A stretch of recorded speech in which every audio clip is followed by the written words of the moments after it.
ప్రభునందు ప్రియ పరిశుద్ధులకు వందనములు. 330వ దినము. కుటుంబ బలిపీఠం 2 నవంబర్ 26. వర్తమానం పేరు దేవుని సేవకుడైన యోబు.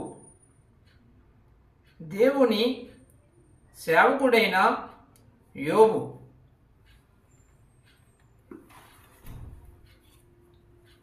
మత్తయి సువార్త 27వ అధ్యాయము 27 నుంచి 31 వచనాలు.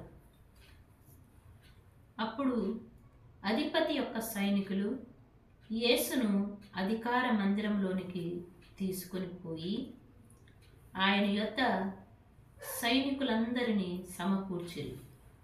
వారు ఆయన వస్త్రములు తీసివేసి ఆయనకు ఎర్రని అంగీ తొడిగించి ముండ్ల కిరీటమును అల్లి ఆయన తలకు పెట్టి ఒక రెల్లు ఆయన కుడి చేతిలో నుంచి ఆయన ఎదుట మోకాళ్ళలోని యూదుల రాజా నీకు శుభమని ఆయనను అపహసించి ఆయన మీద ఉమ్మివేసి ఆ రెల్లు తీసుకొని దానితో ఆయనను తల మీద కొట్టిరి.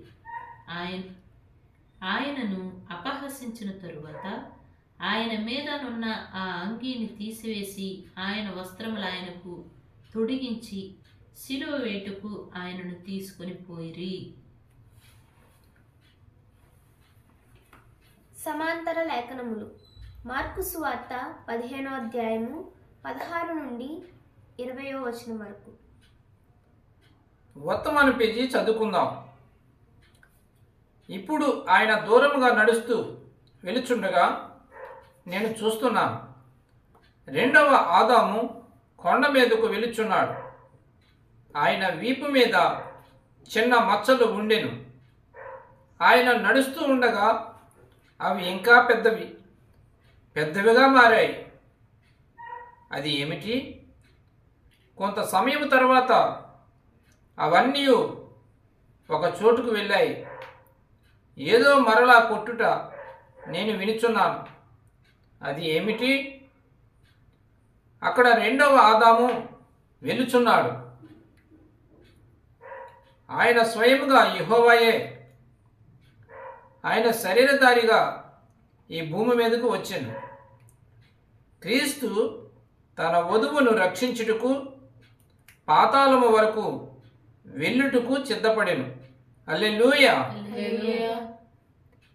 ఆయన దానిని ఆదాములో ఎప్పుడో చూచెను. ఆయన శరీరధారిగా దిగి వచ్చెను.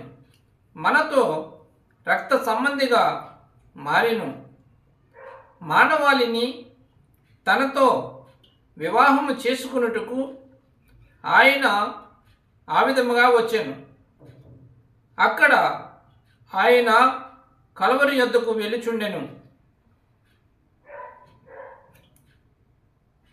ఆయన కొండ మీదకు వెళ్ళుచుండగా ఆ భుజము మీద మరణము తేనెటీగ వలె గీకరిస్తున్నది. ఆయనను పట్టుకున్నట్టుకు ఇంకా ఎంతో సమయము లేదు.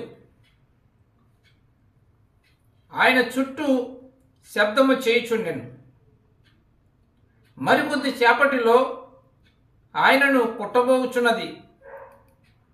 కానీ స్నేహితుడా, నీకు తెలుసా, తేనెటీగ ఒక్కసారి లోతుగా ఒకరిని కుట్టిన తర్వాత మరొకరిని కుట్టలేదు. అది ముళ్ళును బయటికి లాగిన తర్వాత ఇక ముళ్ళు ఉండదు, మరొకరిని కుట్టలేదు. అందుకే ఆయన శరీరధారిగా మారెను. ఆ మరణపు ముళ్ళును విరిచెను.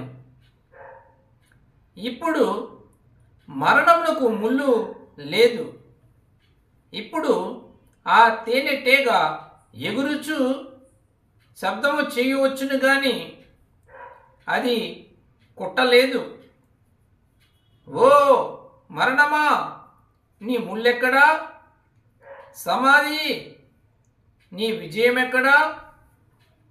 కానీ రక్త సంబంధి అయిన క్రీస్తు ఈరోజు భూమి మీద ఉన్న ప్రతి విశ్వాసి తప్పించుకున్న మార్గమును ఏర్పరచెను.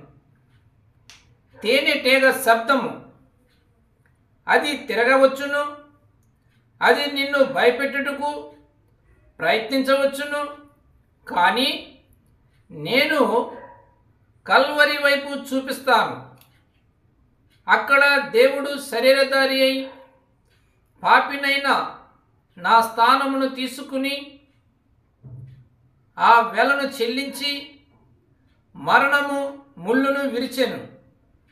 నేను గృహమునకు వచ్చుటకు ఆహ్వానమును ఇచ్చెను. ఇచ్చయించువాడు వచ్చి జీవజలమును త్రాగనిమ్ము. నా యొద్దకు వచ్చువానిని నేను ఎంత మాత్రము త్రోసివేయను.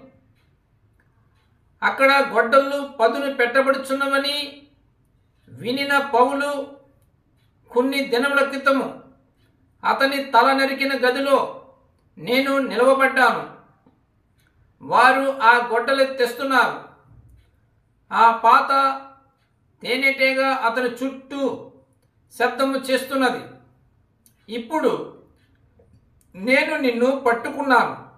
అప్పుడు అతడు ఈ విధంగా చెప్పుటలో ఆశ్చర్యము లేదు. మరణమా, నీ ముళ్ళెక్కడా? అది కలవరిలో ఉన్నది.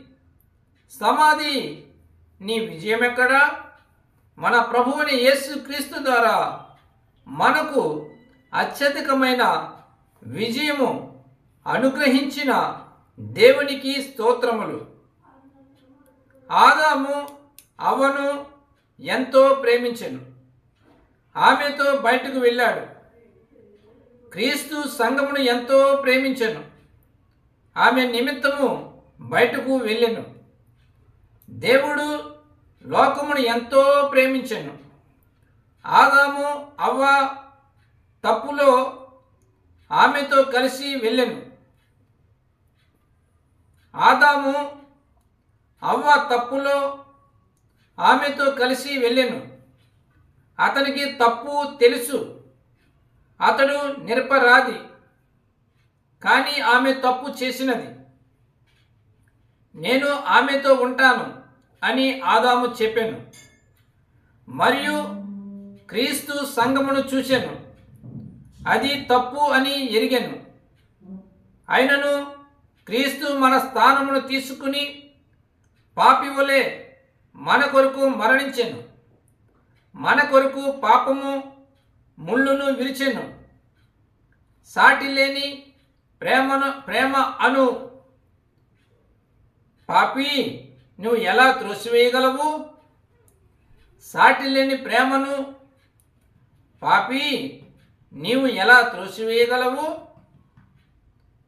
దేవుడు పరిశుద్ధ వాక్యమును ఆశీర్వదించునుగాక.